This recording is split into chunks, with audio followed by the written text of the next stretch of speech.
In this video, I'm going to show you how I derive the Bewley archetype from Bewley's diagrams in his book and paper,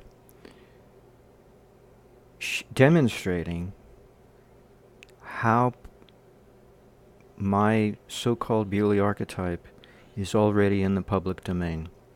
It is already, out there. It's not something that anybody can claim as their own should somebody claim that they have already patented the Bewley archetype. The Bewley archetype I ascribe to Bewley for a very good reason, because it's not mine, it's his, and it's not anybody else's. So, buyer beware that you are about to witness the destruction of what you think you own and possess, and could possibly come at me legally for having infringed your possession, as if I made it look like it was my own, which it is not. So I go and I look under a folder called copyright, and it is the wrong folder. Wrong folder. Okay. Let's see. Yeah, it's the wrong folder. So we look under here we go, my private simulator folder, and we look under graphs, and then we look for Bewley.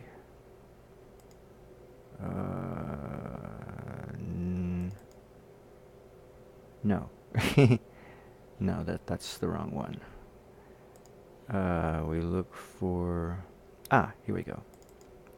So, these are all the various diagrams in Bewley's book and his paper. Here it's from his paper, and these are from his book.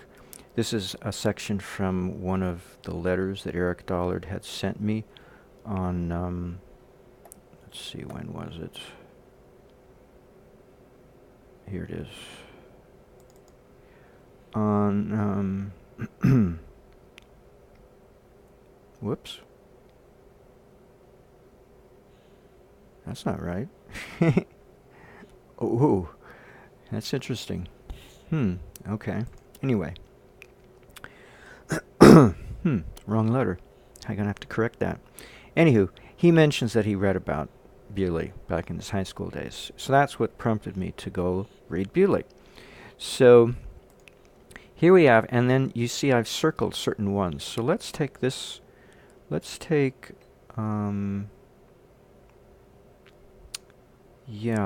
this one in here. So let's blow up this image.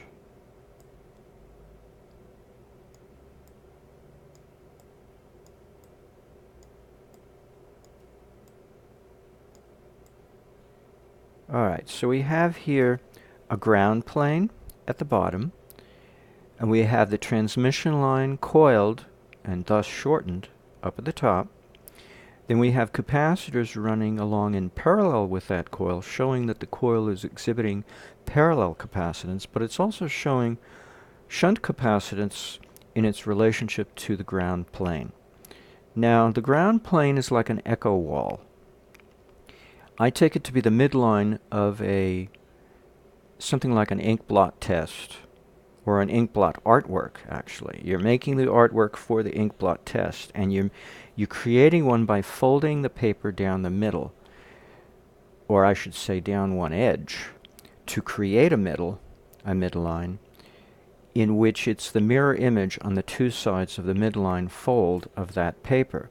And the ground plane is that fold, because anything that happens coming from the transmission line is the causative factor, the ground plane is the reflector, which will bounce that causation back to the transmission line, making a complete path which this diagram only shows 1/2 of.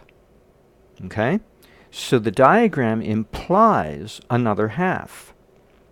Now, it's true the ground plane will absorb energy. In fact, for the most part, it might just do that. But it also will not entirely absorb all of it. It will reflect some of it. And it's that reflection that is important to me, because that's the part I want to use. And I want to discard and forget about the part that dissipates into the earth. So if we fold that down the middle, let's open this up in a in Paint. Okay, so now let's shrink this image down. Okay, to size, and then let's crop. Does this say crop? Okay, let's expand this. Alright, so let's do this. Let's crop a little more. Let's crop right here.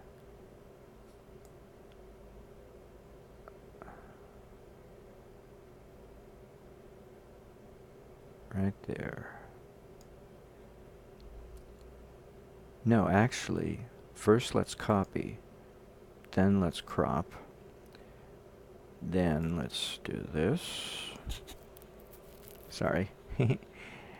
Then let's paste. And then let's rotate. Let's see, we're going to flip it along the horizontal axis. No, that didn't work. Oopsie. Let's try flipping it along. Well, if that didn't work, let's try the vertical. There we go. Alright. And let's do one more to get rid of the horizontal. Yeah, let's really be precise here. There we go. Actually, that's... No, we should have left it the other way. It's tilted slightly for some strange reason. There we go. Alright, let's bring it together. Okay. Now, whoops. There. Now let's expand this, because we're going to do some more flipping. We're going to roll this thing over on its side. So let's take this, and actually let's cut it. This is not big enough. Let's shrink this down a bit and make a square area. Let's make a big square area, because we're going to have to rotate it, so we need lots of room. Alright. So now let's take this and rotate it. Let's see if this works. Rotate. There. So now let's move this. Actually, I don't need the whole thing. Well, anyway, let's move this up to the corner so we can just zoom in on... Okay, so now I have to go get my Bewley archetype. So we go under Graphs, and I want to say this is it, but that's not it. Oh, you know what we have to do? We have to look under here. I thought I had it there. So we look under an older version of harmonics of ring capacitance. This is the little treatise I wrote on, but I changed the graphic, and now I'm going to have to take this out and get rid of it because I have an intuitive hunch that it's incorrect. I should never have made those changes. So let's go fetch the very first one. See? This is the first instance that I used was in this circuit. And you'll notice here is the ground plane. I ground this resistor to the earth, and I have 1/2 over here and 1/2 over here, because this transformer has two coils. It's got one coil on this side and another coil on this side. This coil over here is a transmission line that's going through its parallel capacitance, and then two shunt capacitances that goes to the ground plane. But this coil over here loops around to this side. It's got its parallel capacitor here, its two shunt capacitors, and the same shared ground plane. So this is my archetype that I derive from this. And of course this is not that. Whoops, it's not that either. Darn, where did I put it? Oh, I see. Oh, so let's shrink. Um, let's just shrink this down. Yeah, I'm not going to put it alongside. I'm not going to bother. I'm lazy. I'm just going to expand it here.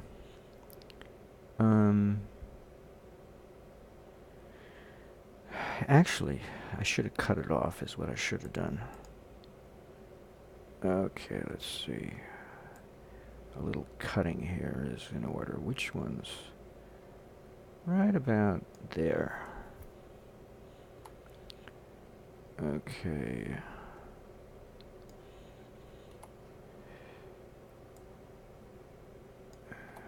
Now we'll do like that and expand it. Okay. Maybe I should put it alongside it, but so if I drew, let's see. Yeah, I'll do this. I'll draw. Do a little drawing here.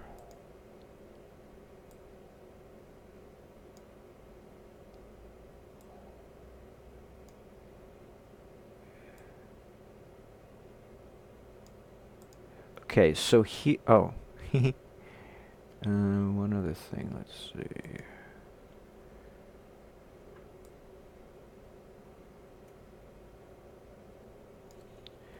Take that out.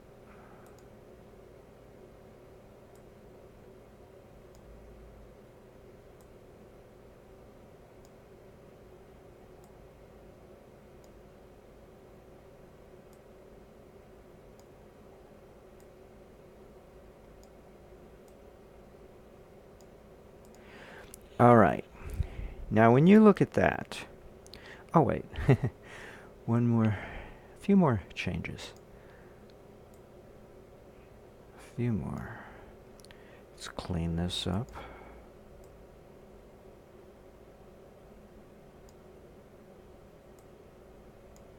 All right, so, whoops, I shouldn't have done that.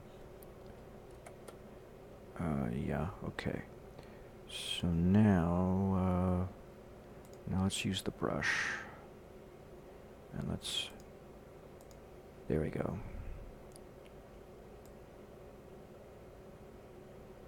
Oh, actually, we're going to need more room down here.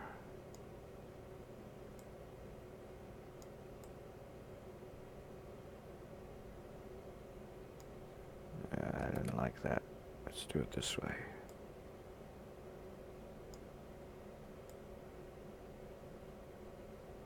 Whoopsies. I slipped. I tell you, that was a slip up. Okay. I'm a little nervous here. All right. Whoopsies. The hand is quicker than the eye. Okay. Now, let me turn off my heater here. Ooh, I'm toasty. Okay. So, we've got two capacitors here. We've got a resistor down the middle that's grounded to the earth. We've got two capacitors here, and these two coils are connected together. So let's put in a core. Here's one core. And here's another core. See how I derived this? It's really quite simple and straightforward. So now, this is now let's make this, imagine if you will, a shared core. It's one and the same core. And this is one coil, and this is the other coil of a transformer. And so when we go to, whoops. When we go to this image, here's the ground plane with the resistor down the middle. The ground plane with the resistor down the middle. And by the way, this is a 1 femto resistor, so I wanted to make it as little as possible so as to show that, you know, it's not really there. It's for the sake of the simulator. See, this is a screenshot from a simulation. when did I do it? 8:31 p.m. on September 21st, 2018.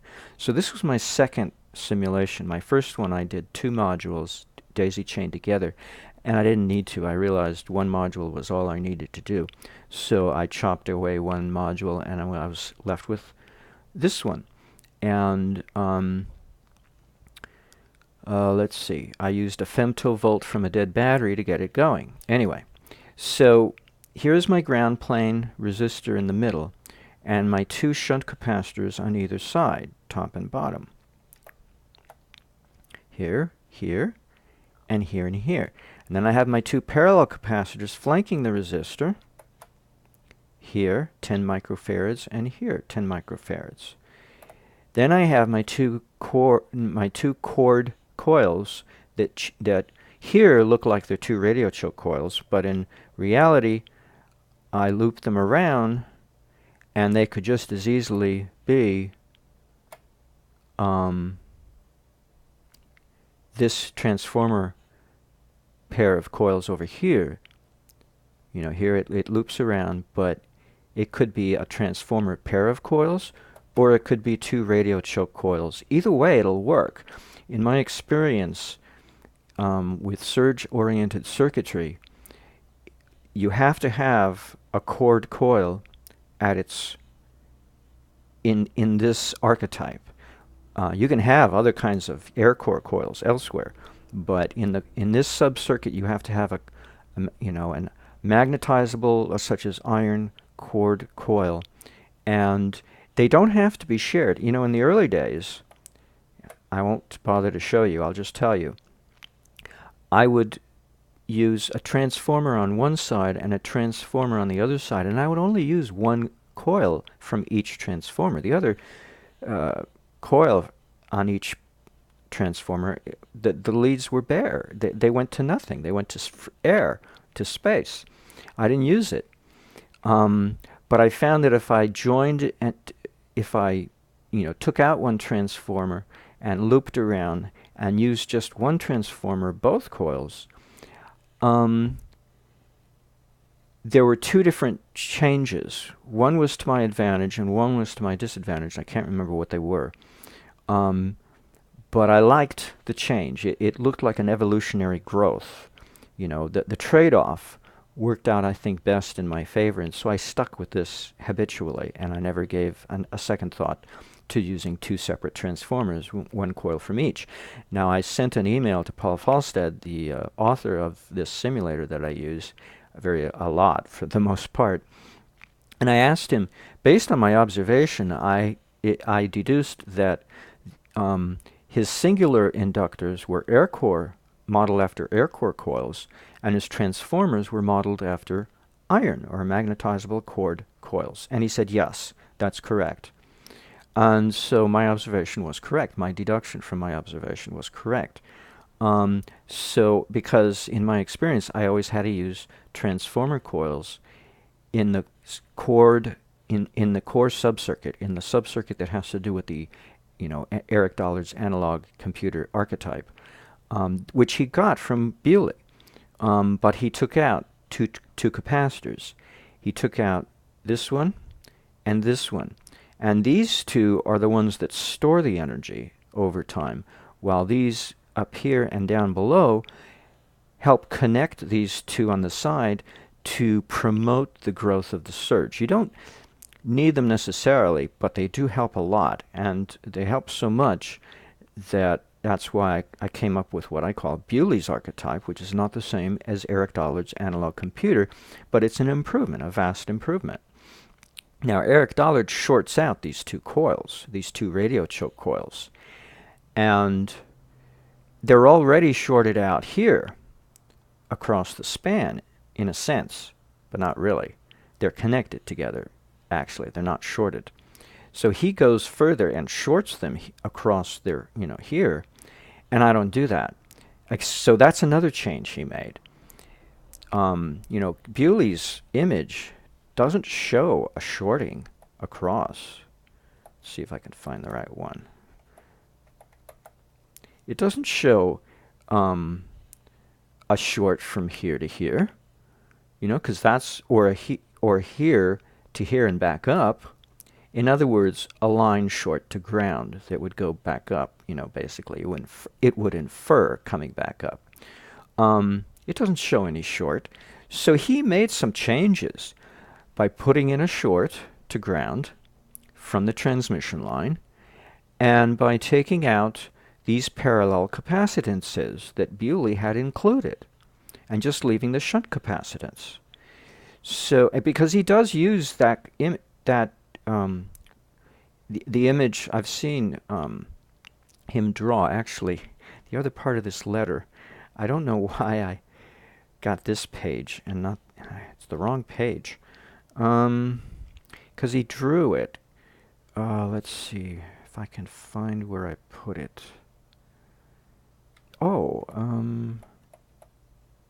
is it in here? No, I didn't put it in here. Okay, all right, let's see. Correspondence, would it be? Maybe it's here. Okay, letter from Eric. Eric's letter of 5th of April, no. Standing waves.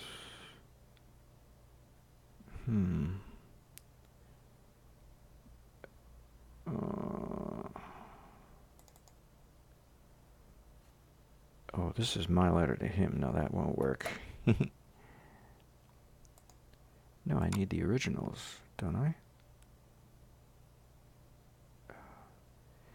Oh, I don't have it on my computer, do I? Darn. That's too bad. I could have shown you that he drew.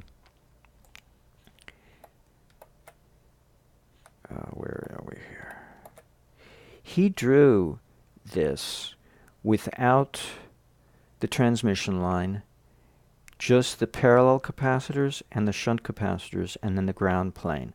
And then he had another version in which he had another row of parallel capacitances instead of the ground plane. So he had a circle of 4 capacitances. So in a sense, he's already partly given us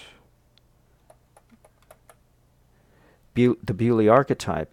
You know, he's given us the ring, the capacitant ring. He's already given it to us, just without this. And in a sense, he's given us this Bewley archetype with his analog computer. And in a sense, he's given us this archetype what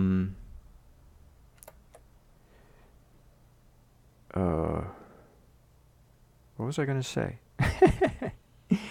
Basically, he's given us parts to the whole, and always different parts. And so I went along and simply derived the full Monty, you know, the full scope of this thing. I derived it. From here, I decided from my simulation further that I didn't need this ground plane, and I took it out, and I took out because these are excess, you know, 2 alongside each other without a ground plane. There's no point anymore. So I took out one of each, and I was left with a singular capacitor instead of 2 alongside each other. Because, you know, it amounts to the same thing, thematically speaking, archetypically speaking. So this is all Bewley. This is all Bewley. It doesn't belong to anybody who wants to claim it for their own. Because Bewley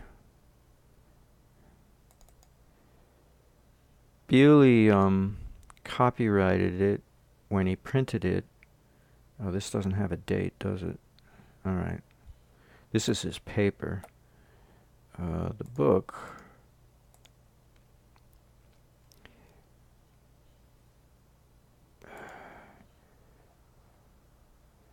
was published in 1933. I thought it was 31. Okay, 1933. So by Chapman and Hall in London, by John Wiley and Sons Incorporated. Oh, in New York, I see. One place in New York and co-published in London by Chapman and Hall Limited in 1933. A dual or double publication by the General Electric Company. So if anybody, oh, if anybody holds rights to this thing, it's the General Electric Company. That's right. How about that? But it's been in the public domain for, how long is that? 1933? 2018 minus 1933.